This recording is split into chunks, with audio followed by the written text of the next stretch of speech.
Welcome to another episode of Justin the Food Entrepreneurs Podcast. I'm Justin Bizzarro. I'm your host. That's Bizzarro. And welcome to episode number 124. Pretty impressive.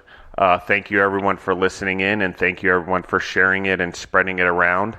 We're in over 71 countries right now, which is pretty impressive. So thank you everyone for telling your friends and sharing the podcast and sharing it online and spreading the word about what we're doing here. And today, as part of our season 2, and as I remind everyone, we're now doing just straight up record release. We literally record the episodes, release them within 24 hours, no wait, so they go right out. So today we have back on Spencer McDonald of Spencer's Beef Jerky. How are you doing? Doing good. Excited to be back on. I didn't realize you're up to that many episodes now. I think you're only at maybe 40 something. Yeah. Last time I was on, so that's pretty cool. Yeah, and actually I want to make sure I correct myself. It's actually Spencer's Jerkin Jerky. I said Spencer's Beef Jerky, and you're from Ashburn, Virginia. So how have you been? I've been good. Very, very busy. A lot more going on. A lot of the things that we talked about last time, and then I've been working on some new things too. So it's definitely been busy, but in a good way.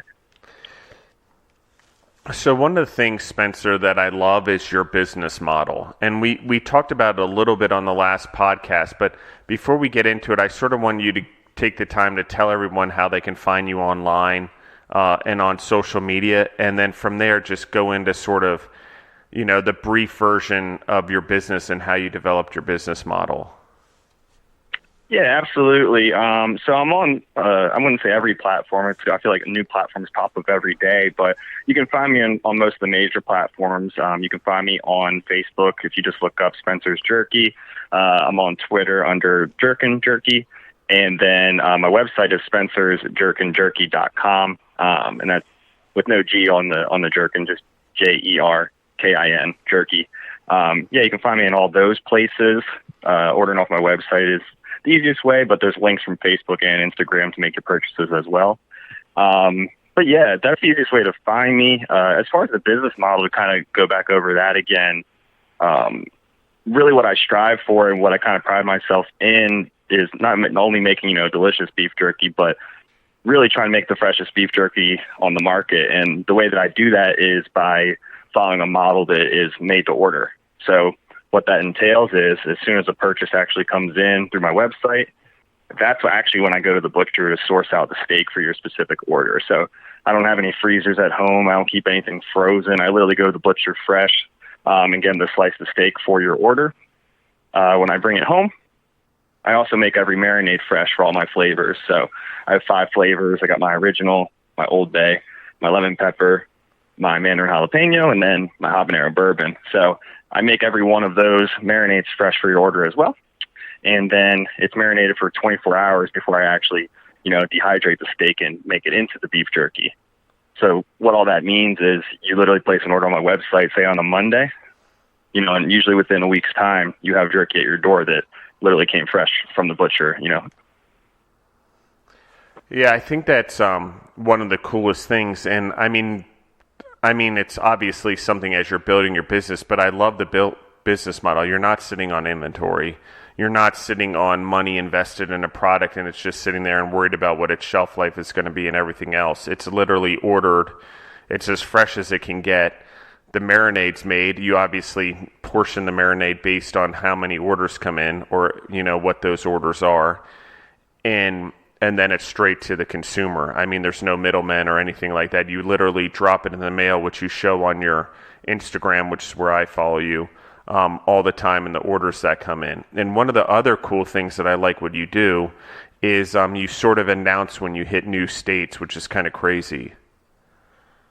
And yeah, I think last time I was on, I think we were at 25 out of the 50 states. I should have done the math again before recording this, but I think if I'm not mistaken, we're at 19 left now. So we're slowly getting there. We've definitely hit both coasts first. I'm from the East Coast. We hit the East Coast pretty hard first, and then the West Coast, and then now we're starting to fill in the middle, time over time, which is pretty great. So, did you say you had 19 more? Yeah, I think we got 19 left to try to hit, and my goal left. that I'm setting for myself, is to hit the last 19 before February. February will be my 2 years in business, so I want to try to hit all 50 in the first 2 years. And one of the things, Spencer, is that many people, like, I really think it's important because you're really at the beginning stage of building your business and you're not taking on too much and you're building it the right way using the free resources or resources that are out there through social media and building your product. You're not jumping right in, let's do this, let's build this model, let's overcommit ourselves and burn out, because all the businesses that I know or I've been involved in, it's a slow build before you ever have any what I'll call huge financial success. And so I like that you're doing it. I mean, but your persistency and your dedication to continue with social media and make sure you post things. I mean, tell me a little bit about that, how you find the motivation every day to make sure you keep up with what you're doing right now. Because, you know, it isn't like, okay, I'm going to open up my own manufacturer, I'm going to do this, or co-pack, or go to a supermarket. You're literally building this from the ground up day by day. Yeah, you know, some days are definitely easier to find motivation than others. I think I talked about it a little bit last time. Every once in a while, there'll be a lull where I'll go, you know, a couple of days where it seems like I'm not getting orders. And I'm like, well, you know, what's going on here? Why is it not, you know, maintaining the pace that, you know, it may have been last week? But then I have weeks like this past week where currently I'm sitting on, I have 19 orders to fulfill at home over the weekend. So, you know, that's kind of the motivation is, you know, when I see those spikes and it happens that way, and then I see people posting about it when they receive it. Customer feedback is definitely, you know, very important to me. That's definitely probably the main motivator for me, is just seeing people actually receive it and post pictures themselves, you know, without me asking for them, or them sending me stuff when they're on vacation, they took it on a road trip. Those kinds of things definitely, you know, really keep me motivated. And especially since last time we talked, it's really gone well beyond, you know, the friends and family and stuff like that, which, you know, it was at that point last time, but now even more so. You know, I have people ordering from like New Mexico who I've, you know, never met, never heard of. I've never been to New Mexico. So just seeing it expand like that and just getting, you know, honest feedback from people who, you know, have no real reason to be anything other than honest with me. And, you know, them giving me, you know, positive criticism on my product, you know, definitely motivates me every day. Well, and we talked a lot about last time how you were going to like microbreweries and doing like, you know, combination flavors and marinades and stuff for them. Is that something you're still doing? You know, it's not something that I've necessarily intentionally stopped doing. But, you know, to kind of backtrack to last episode again, too, you know, I still am working, you know, a full-time office job, which takes up quite a bit of my time. So I haven't had as much time as I'd like on the weekends to really get out to, you know, the breweries and stuff like that. I still have stopped by a couple of breweries recently. I haven't done a flavor with, you know, the beer infused probably since last time we talked. It's something that I think I talked about last time, where some breweries, you know, the ones that I've done it for, they see it and they see the reaction from their consumer base, and they realize that it's a great way to market their beer for free. And the people really love to order the beer and try the jerky that pairs with it. But I'm still having people that a lot of breweries that don't really understand the proof of concept, or they don't believe in it because they already have jerky vendors that they're loyal to. But what those jerky companies do is send them a box. They put the jerky on the shelf in the corner of the brewery, and there's no story behind it. There's no, you know, flashy label. There's nobody there to really talk to them about it and let them know, you know, what the product is. So even if the jerky is delicious, even if it does taste, you know, maybe as good as mine, there's no story behind it. So it just kind of sits there.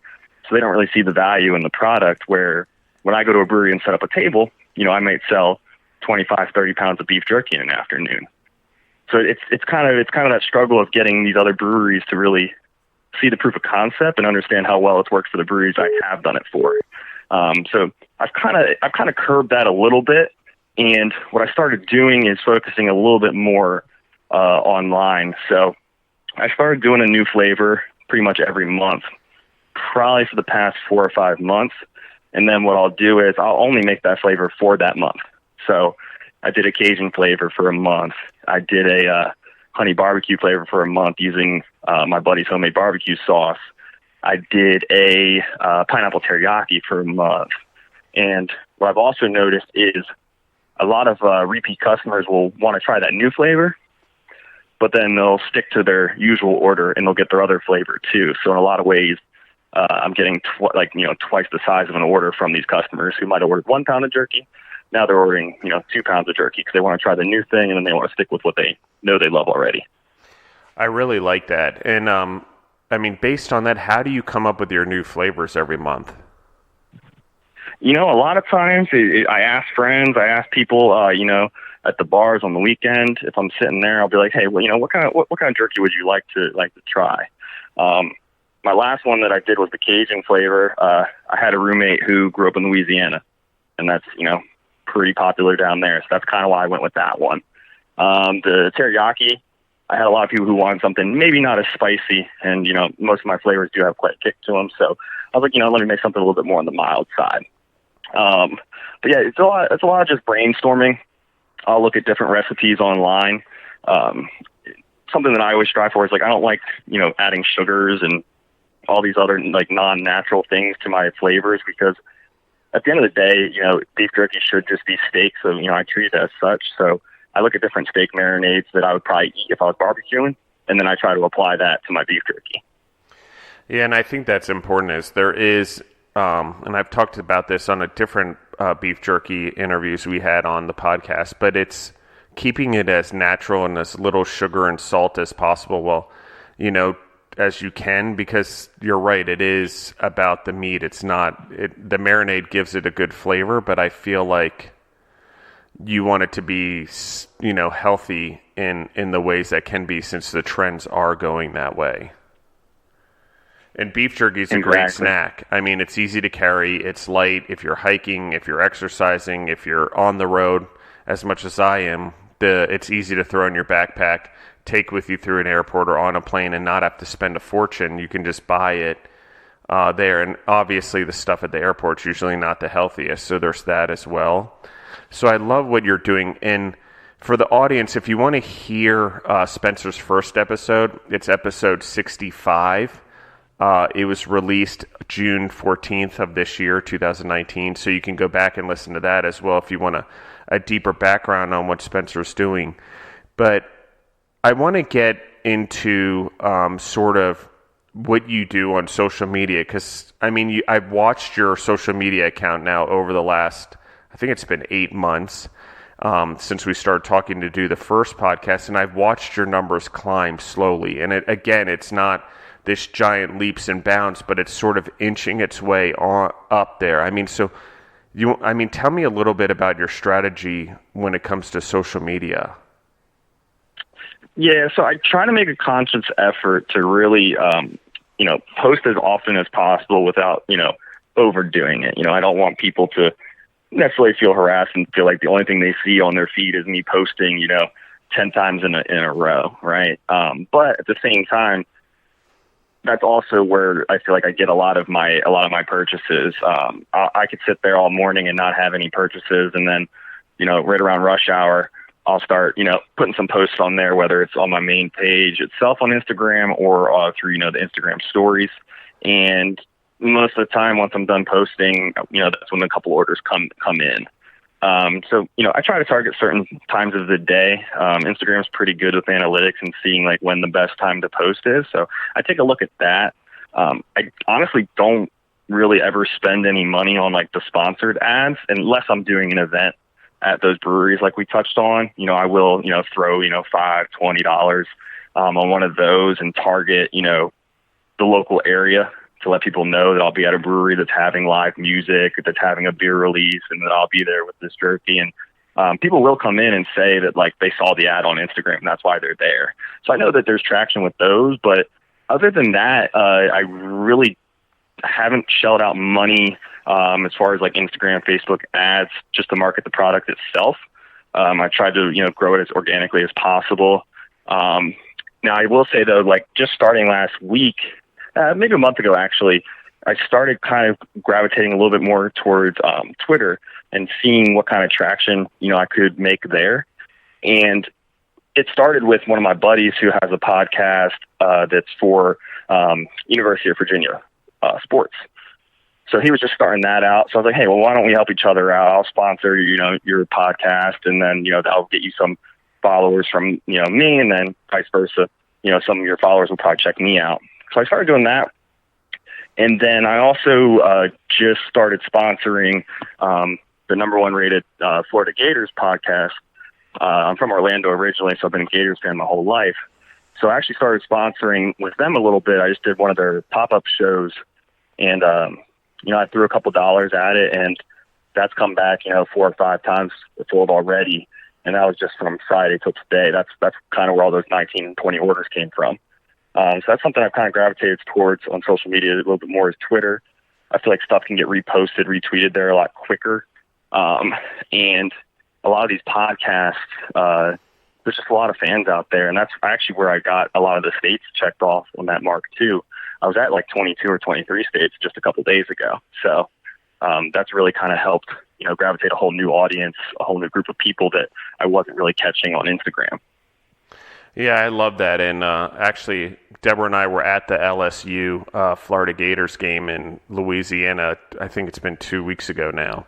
So that was pretty fun. Quite an environment, college football. Went to small college, and Deborah went to CU, which has pretty good football culture, but nothing compared to the Gators or LSU for that matter. So that's pretty cool. Yeah, I was at last year's game, which I liked a little bit better than this year's game. But no, the Gators didn't do too well. Although it was a great game. I mean, they were going head-to-head, tied almost the whole game, which was pretty awesome. It was definitely a great game. I prefer a different outcome, but the game itself was great to watch. Yeah, there you go. But all right. So let's talk about something else. I've noticed that you've started. Online you have the beef jerky and stuff like that, but you've now started experimenting with other meats, or maybe it's something you've always done, but I caught an Instagram post the other day that you were actually going to do turkey jerky. I think it was turkey. Yeah.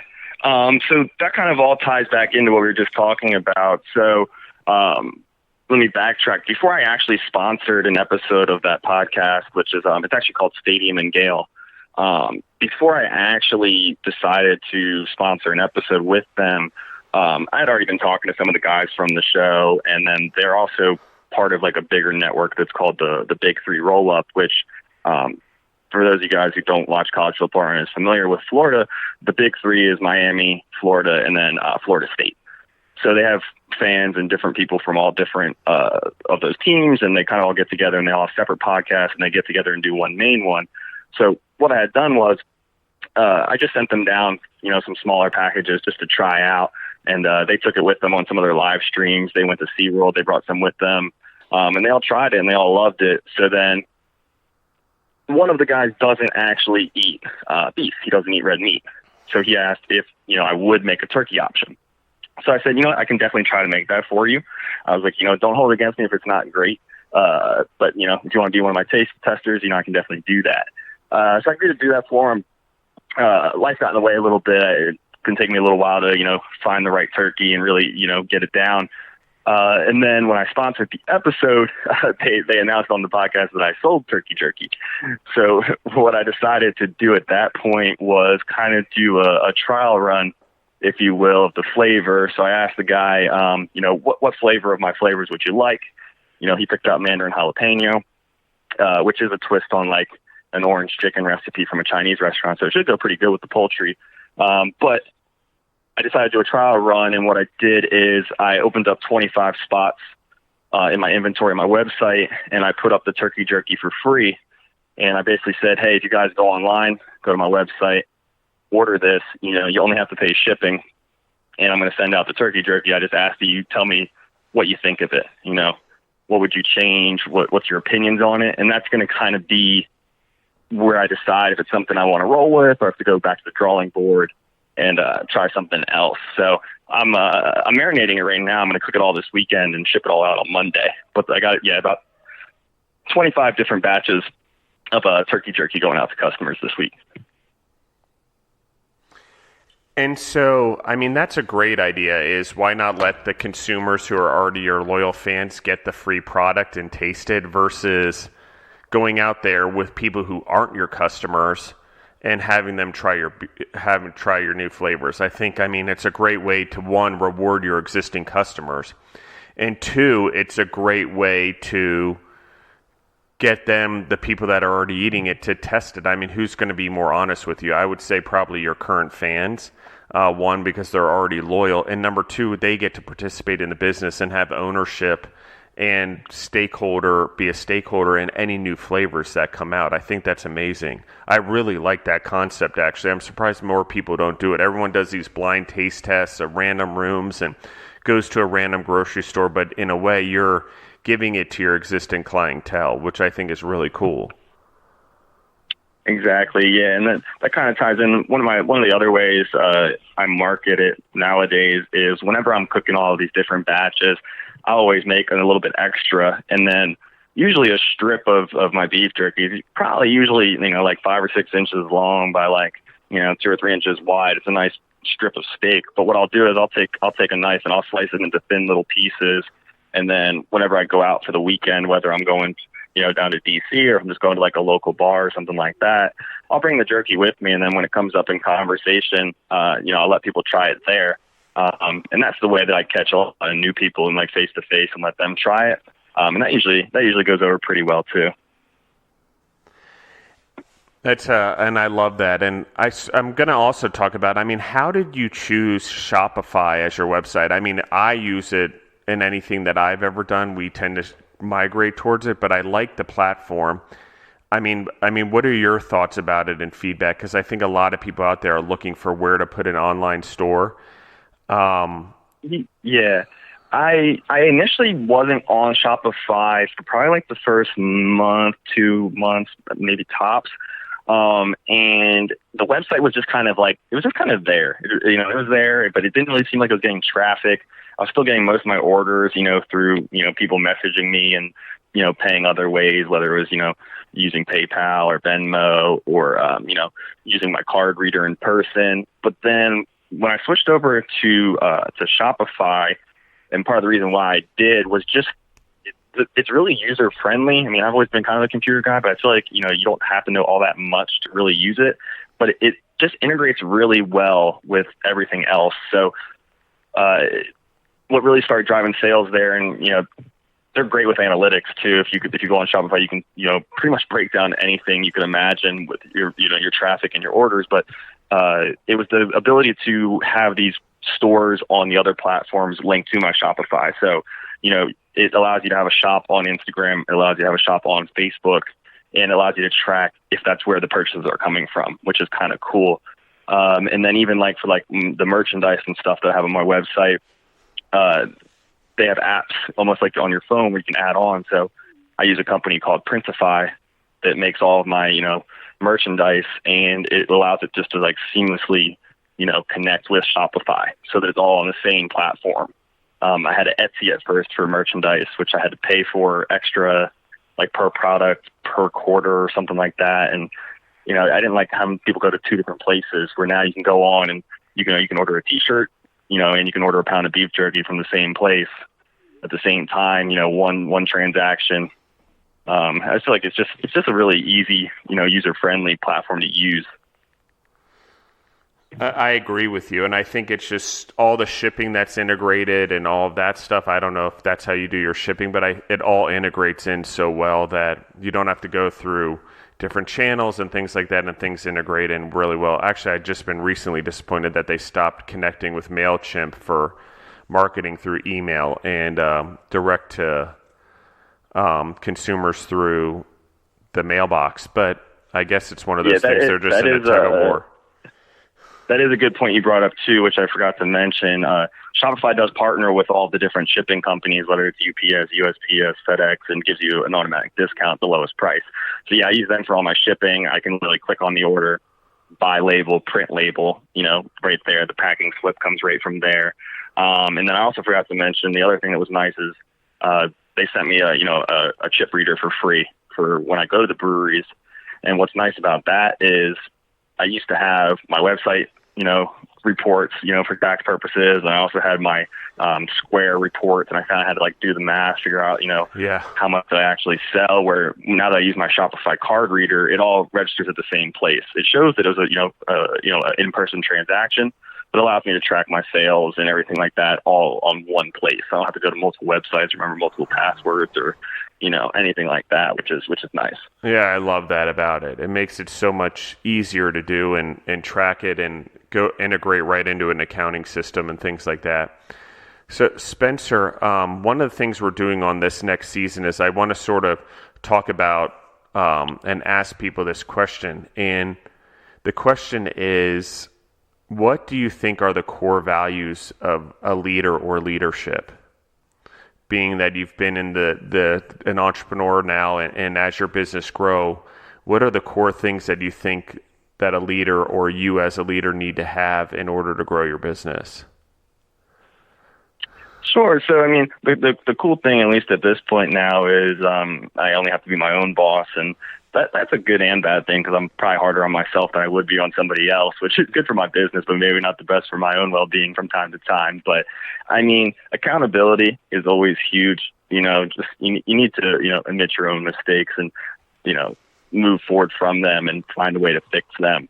I work in management for my full-time job, and something that I always let people know, and something that's always a main thing that I push whenever somebody new joins my team is like, hey, like, listen, I understand, with a job, with a company, everything's not always going to be perfect. There's going to be good days. There's going to be bad days. Kind of like you talked about, what motivates me to go day by day. But the main thing is, if you're going to bring something up that you don't agree with, something that, doesn't mesh well with you, you need to bring a solution. I don't have time to listen to, complaints or negativity if it's not paired with how we can fix it, or like what's wrong with it and why we should fix it, kind of thing is something that's always really important to me. Because otherwise you're just dwelling, you're bringing negativity, you're going to bring other people down. That can bring down the morale of everybody. So, those two things are definitely the main ones. And then just having fun, that's part of the reason why I think the brewery thing has always been, a big focal point of my business model, even if it hasn't been as much lately, is getting out there, being in public, having a few beers with new customers, old customers, and just having a good time with it. It kind of helps pair with, the monotony of, cleaning every day, which we talked about in the last episode. My least favorite part is, when I have to clean and do inventory and stuff like that, like not inventory of the jerky, obviously, but all my spices, all my sauces, things like that. So, I mean, one of the cool things that I think that you're getting to experience is literally you're having to manage it all yourself within that. So as you grow it or move the company into a leadership or grow it, you're the one with the boots on the ground every day that knows what your process is, what the customers want. You're having to deal with them. You're out there in the brewery selling it. I mean, so I want to sort of talk about that a little bit amongst the leadership aspect, which is how amongst that do you feel that it translates sort of into your customer service?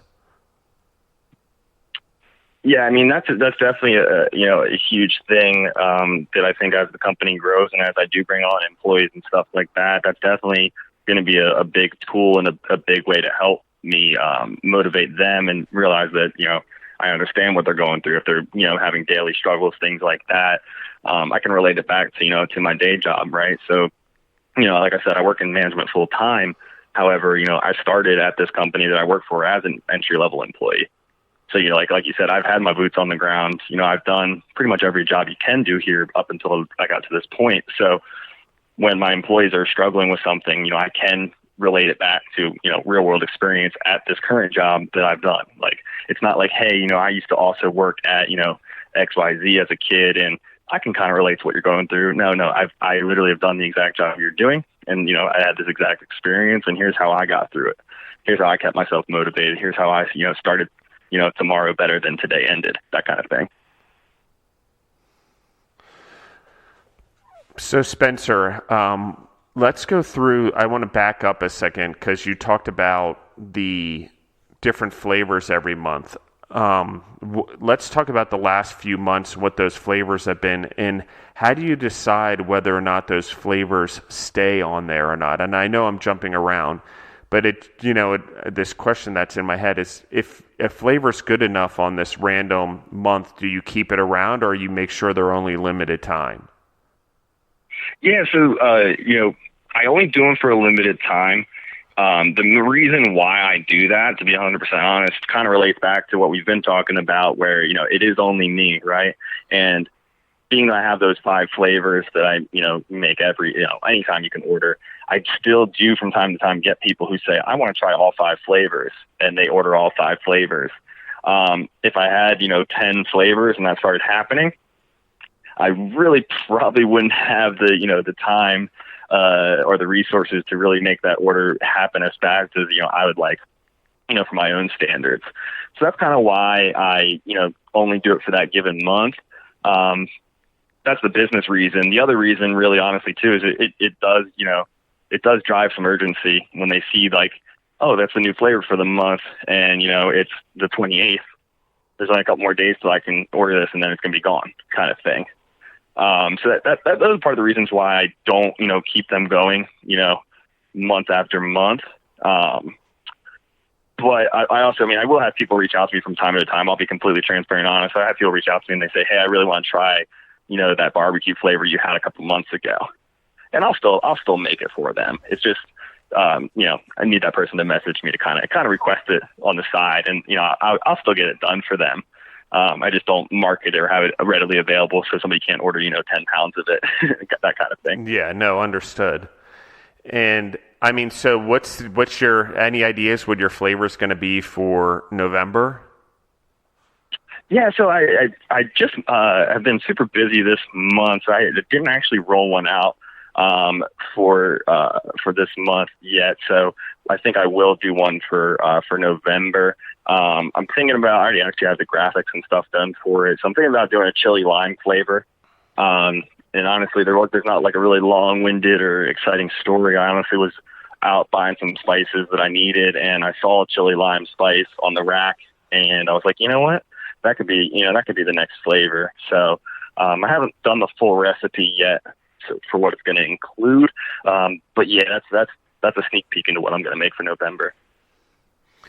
That's pretty fun. I like that. I was thinking maybe it was going to be something like a turkey cranberry marinated jerky, which I don't know if it would work, but in my head it sounded like a great idea.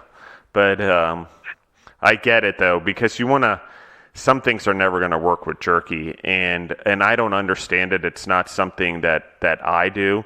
I certainly enjoy it, but how you guys make sure the flavors work right and the experiment, and it's a lot of, I assume, trial and error and getting people to taste it, which is a whole other, dynamic. Yeah, what I do when I make a new flavor is I honestly bring it to the local bar and I let all the bartenders try it. And that's honestly where I get my taste tests done for a brand new flavor. I say, hey, here's the new one. I usually make at least a pound of it sometimes before I even market it at all. I'll make a pound of it and I'll bring it there and be like, what do you guys think it needs? What's perfect about it? What would you change if you could change something? And if I hear, the same thing from 3 or 4 different people, I'm like, all right, well, obviously I probably should change that. And, maybe it needs a little bit more heat, things like that. And I'll go home and tweak it and I'll bring it back to them and be like, what do you think now? And they're like, all right, this one's good. And then I'll go ahead and start, actually shipping it out to customers. Yeah, it's pretty cool. So lastly, before I let you off, is there anything that you want to share with the audience before we sort of bring this to a closing?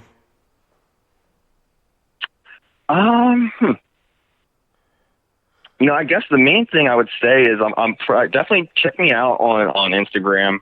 Definitely look me up under Spencer's Jerky. What I was thinking about doing shortly, and I've tossed around the idea, I just haven't got around to it, is I'm going to repost my map of all the states I've hit. And what I'm thinking about doing is providing some kind of deal or some kind of promotion to any of those states that you don't see filled in. So, for example, I've got the whole entire East Coast covered except the state of Maine.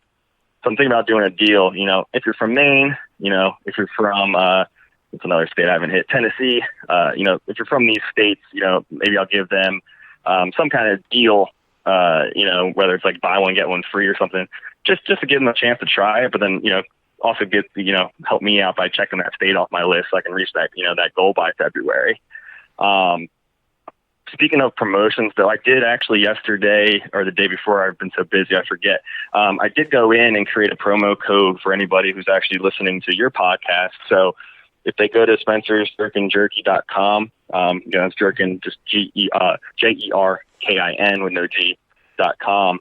If they actually just type in food, FOOD, it's going to take 10% off their order. I figured I would just use food to make it easy. I know a lot of people probably can't spell entrepreneur off the top of their heads. So, no. I misspelled it the first time I wrote the podcast. Yeah. I almost made it that, and I was like, let me just make this easier, make it food. But yeah, if you type in food, it's going to take 10% off your order. I don't think we touched on this episode. We talked a lot about the, within the states, but, I do ship worldwide. I've shipped it to Kuwait. I've shipped it to the Virgin Islands. I've hit Canada, actually, since our last podcast. So, I'm trying to send it everywhere, not just the 50 states, any of those countries that you mentioned, which I saw a lot of traffic from random countries when I was on your episode last. So, if they want to order, that's the easiest way for them. Yeah, I love that. And so, let's get international with it. Why not? Let's pick off a few countries. So anyone that's in any other country other than the United States, order some jerky. Let's get the numbers up and use the food code. That's FOOD. And if you don't mind, Spencer, I'll do something today or over this weekend to help promote that and let people know they can go there over our social media channels so they can get that discount as well. And did you say it was 10%? Yeah, 10% off. And then something that just popped in my head, too, in regards to that, we're talking about shipping it further, shipping it to other countries. We spent a lot of time on the last podcast and this podcast, too, talking about, my business model and how I, strive to make it, the freshest beef jerky on the market, which, I think, I think it probably is. I don't think anyone can really claim that it's fresher than mine. But for those who don't know, maybe beef jerky is not as popular where you're from, or it's not something that you've really taken the time to enjoy growing up. Even though I strive to make it the freshest ever, the stuff can last pretty much forever. I vacuum seal everything. I've eaten it 6 months later, and it still, had some moisture to it. It still tasted fresh like I made it the day before. So I think that's something that people may not know, and I wanted to mention is, I could ship it to you anywhere, and, you can let it sit on the shelf for months after months, and you can still enjoy it, and it's going to be completely fine for you. Yeah, I think the vacuum sealing is a huge thing. The shelf life it gives is just incredible. So I think that's pretty important. Did I lose you there for a second? No, I'm still here. Okay, yeah, I think the shelf life and the way you do that, and actually your product is just a great display of building from the ground up and figuring out the right ways to do things now before, you get bigger, and you're working through a lot of things. And those are the type of experiences where if you jump too far ahead, you don't get them as a business owner or as an entrepreneur. And I feel like you're working your way through it. And I love the idea of giving it away for free online so your existing clientele can test the products. I really love that concept. They have to pay for shipping, but why not have the existing people who already like your flavors test the ones and be rewarded for being clients? I do really like the trying to promote into every state. I like those little kind of goals, as well as now let's branch out into every country we can with the beef jerky. I like the goals there and the marketing and the competitiveness in a way that happens by doing that. So, I want to be the first person in, Brazil to have Spencer's beef jerky, and it creates this, competitive thing that sort of goes on, which I really like that I think it's a great idea. So, Spencer, thank you so much for coming on the podcast again. I'd really actually love to do maybe another episode over the holidays and get really into depth over your monthly jerkies that you've done. So it gives you time to reflect on, your monthly specials and what's to come and help promote that. But I really want to dive into sort of the mad science around developing recipes and these different beef jerkies, because you're always doing it. So I really just think it's such a cool and interesting thing, and it really lets the audience and hopefully future customers of yours, get a little more personal with you. Oh yeah, for sure. I definitely would love to come on again. It's always a good time, and yeah, we can definitely dive in a little bit deeper into the different flavors and kind of what goes into that process. I definitely have time over the holidays to talk more about that for sure. Awesome. So thank you again, and thank you everyone for listening in. You can find Spencer on Instagram, spencersjerkinjerky.com online, and and you can find me at Justin and the Food Entrepreneurs on both Facebook and Instagram, and you can email me, justin@thefoodentrepreneurs.com. Thank you everyone for listening in, and have a great day.